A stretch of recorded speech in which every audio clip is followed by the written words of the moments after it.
Line ধরে ৩-৪ জন ভাই বসে আছে ভিক্ষা করার জন্য। একজনের কানে কানে গিয়ে জিজ্ঞেস করলাম, সারাদিনে কেমন পান? বললো ১৮০০ থেকে ২২০০। তা তো খারাপ না। ওই দিন পুষায় না। পুষায় না কেন? অনেকের বেতনের চাইতে তো ইনকামটা বেশি।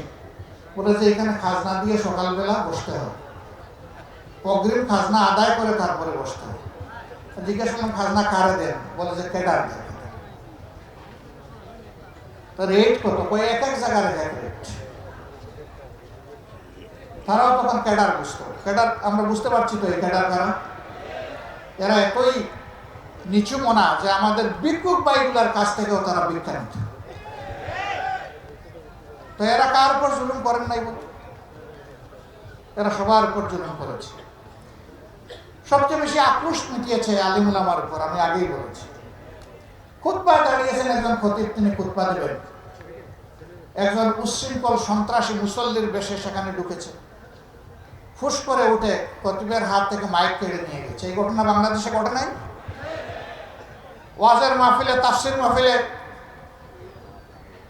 একজন ওয়াজ করছেন, একজন মুফাসসির তিনি তাফসির করছেন, সেখানে বিশৃঙ্খলা সৃষ্টি করা হয়েছে, তাকে অপমান করা হয়েছে, মাইক কেড়ে নেওয়া হয়েছে, মফসিল বন্ধ করে দেওয়া হয়েছে। কোনো কোনো ক্ষেত্রে থানা পুলিশকে অন্যায়ভাবে ব্যবহার করা হয়েছে। কেন এত আক্রোশ? আপনারা না বলেন যে সকল ধর্ম বর্ণের মানুষ শান্তিতে তাদের ধর্মকর্ম পালন করতে পারবে? আমরা আপনাদের আপনাদের ব্যাপারে একটা কথা গভীরভাবে বিশ্বাস করি, আপনারা যা মুখে বলেন তা করেন না, আর যা করেন তাই বলেন না।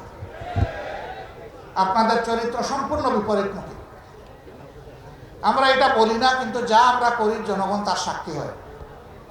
এবারকার এই বিপ্লবের পরে অনেকে উস্কানি দিয়েছিল, তারা ওত পেতে অপেক্ষা করছিল যে বাংলাদেশে একটা ব্যাপক বিশৃঙ্খলা দেখা দেবে।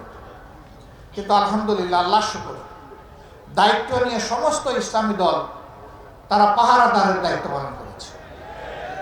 এখানে আলিয়া কওমি ছিল না, জামাত হেফাজত ছিল না, আমরা সবাই একাকার হয়ে গিয়েছিলাম। আমরা মানুষকে আশ্বস্ত করে বলেছি আমরা মেজরিটি মাইনরিটি মানি না। এ দেশ আমাদের সকলের। আল্লাহ যাদেরকে এখানে পয়দা করেছেন নাগরিক অধিকার সকলেই সমানভাবে ভোগ করবে। বেশি পাকা টমেটো আর সিক্রেট রেসিপির কম্বিনেশনে তৈরি প্রাউন সসের বস।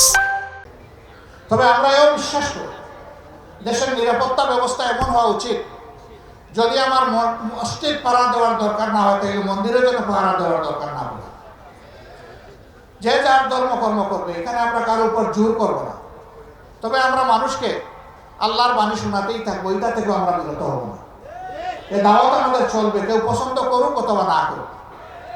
সম্মানিত ভাইয়েরা, এখন একটা আকাঙ্ক্ষার নতুন বাংলাদেশ চাই, যেটা আমাদের সন্তানেরা, যুবকরা চেয়েছে। আমি গভীর শ্রদ্ধা নিবেদন করি তাদের প্রতি। 15.5 বছর তিলে তিলে যন্ত্রণা সহ্য করে আমরা বহু আন্দোলন করেছি, কিন্তু এই আন্দোলনের পরিসমাপ্তি আমরা জানতে পারিনি। আমাদের সন্তানদের হাতে পরিসমাপ্তি হয়েছে।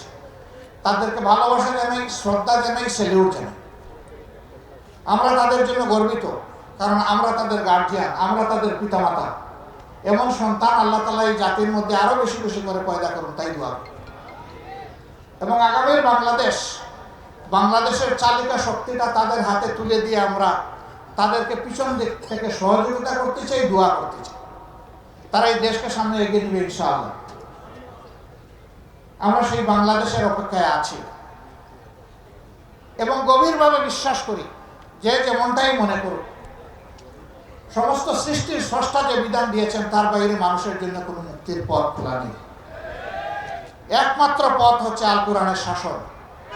এই শাসনের জন্য একটা জিনিসই প্রয়োজন, ঐক্য। তারপরে কি ঐক্য, এরপরে কি ঐক্য। এর বাইরে যাওয়ার কোনো সুযোগ নেই।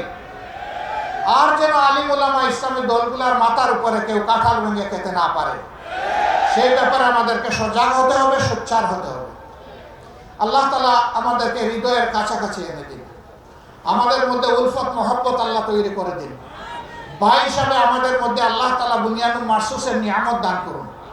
সকল প্রকার হীনমন্যতা, সংকীর্ণতা থেকে বের হয়ে উদারতা এবং ভালোবাসা দিয়ে আমরা যেন পরস্পরকে জড়াইয়ে ধরতে পারি, সেই তৌফিক আল্লাহ তাআলা দান করুন। আমি খেলাফত মজলিসের আজকের এই অধিবেশনের সার্বিক সাফল্য কামনা করছি।